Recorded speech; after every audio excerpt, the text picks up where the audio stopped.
Hello, welcome back to Suit with Sports Psychology. In today's video, we're going to talk about motivation. This has been something I've been thinking about a lot lately as I've been going to different places and speaking and working with the athletes. Anytime you work with me, the very first thing we talk about is motivation. Because like I always say, I don't care how fast you run, how high you jump, how hard you throw, how hard you tackle. If you are not motivated, you're not going to do anything. Pretty much like a car without an engine, not going to go anywhere. And so one thing, if you might be wondering, how do you enhance motivation in somebody? So I'm going to talk about two different aspects. Number one, how to enhance motivation you yourself as the athlete. Then we're going to talk about a little bit, if you're a coach, how to enhance motivation in other people.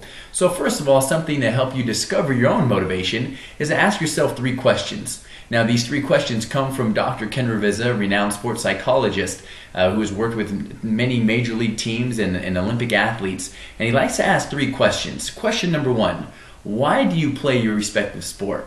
That's a very important question to ask yourself. Why do you do what you do? When you have purpose behind your actions, there's more focus and there's more drive. So that's a very important question. Question number 2 is, what do you want to accomplish? What are certain things you want to accomplish when all is said and done in your sport? And question number 3, what do you want people to say about you when you're all done? What do you want your teammates to say about you, your coaches, your opponents? If you're watching this and you're not an athlete, these are 3 great questions to ask yourself. Why do you get up in the morning? Or why do you go to work? Number 2, what do you hope to accomplish? And what do you hope people say about you? Family members, spouse, friends, neighbors, whoever it may be.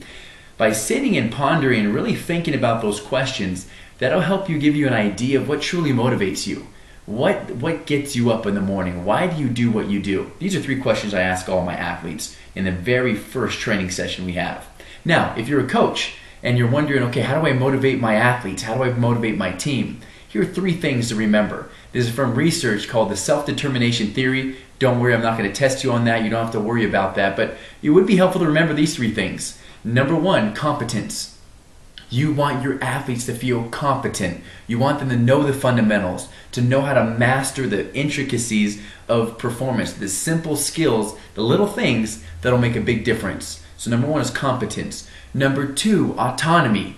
Give them a choice. Give them the opportunity to choose which drill they're going to do. Now, I'm not saying relinquish complete control to the athletes, but the more they have a sense of control, the more motivated they're going to be. We don't like to be ruled with the iron hand. Athletes, children, they don't want to be told what to do all the time. If they have a sense of autonomy or control, motivation will go up. And number 3 is called relatedness.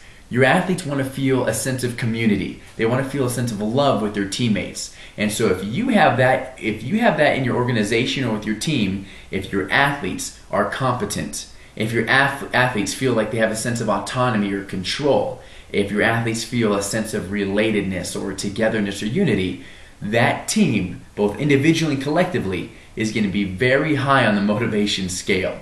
And so there are 2 things, as a player and as a coach, things you can do to enhance motivation.